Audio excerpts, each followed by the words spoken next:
mēs tagad esam Rīgā, bet tūlīt jums parādīsim triku. Un tagad jau mēs esam kur?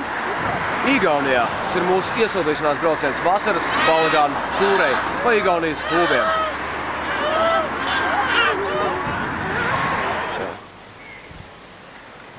Labrīt.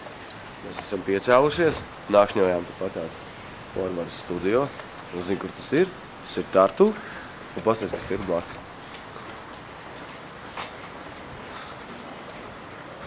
Ideāli, ne? Dziesmu svētku estrādi. Droši vien noteikti uz tādu koncertu, kaut kas tāds, un tad Džeki ierakstās un pēc tam nāk atspēlēt kaut ko. Jaunākās dziesmas.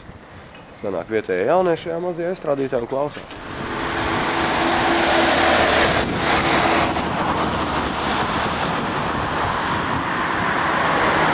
Lūk, mēs redzam, agrāk būvēja mājas ar dažādiem skaistiem koku grebumiem un tā tālāk. Šobrīd nekad tā nav vienkārši pāris reģimas konstrukcijas, un māju var uzbūvēt nepilnu gadu laikā.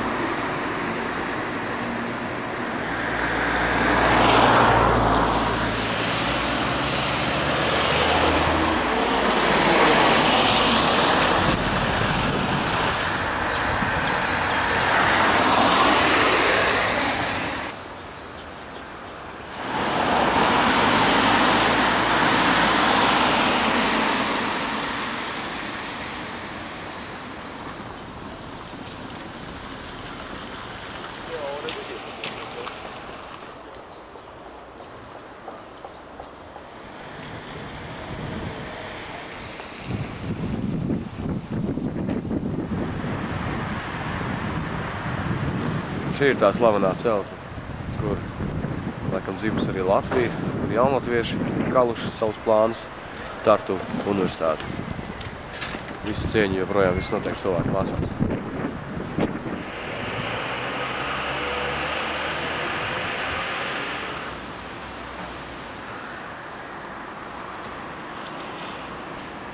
Grib kafiju? Iespējams, ka pirms diezgan tādu pailgāku laika tieši šeit sēdējis, piemēram, Alunāns vai kāds cits mūsu kultūras ievērojams cilvēks.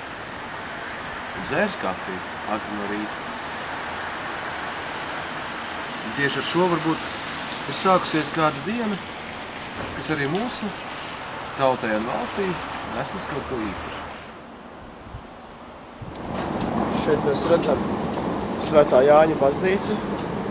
Pirmā informācija par to parādījusies ir 1323. gadā.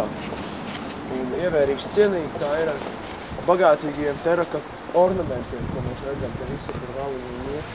Viņi esot vairāk kā 1000 šeit. Tās figūriņas mazās, ja? Jā.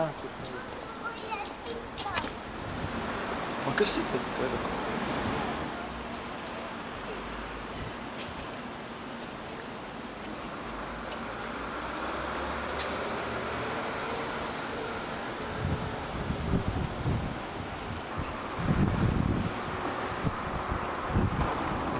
Tā viena no trakajām idejām Igaunijā. Ja citi stadionā rīko rock koncertus, tad šeit estrādē rīko sporta stundas. Visi sīkie skrien, ārdās. Laikam tā doma tāda, ja jau citi var spēlēt roku, tad mēs varam ārdīties pa estrādi. Līdzvērtīgi.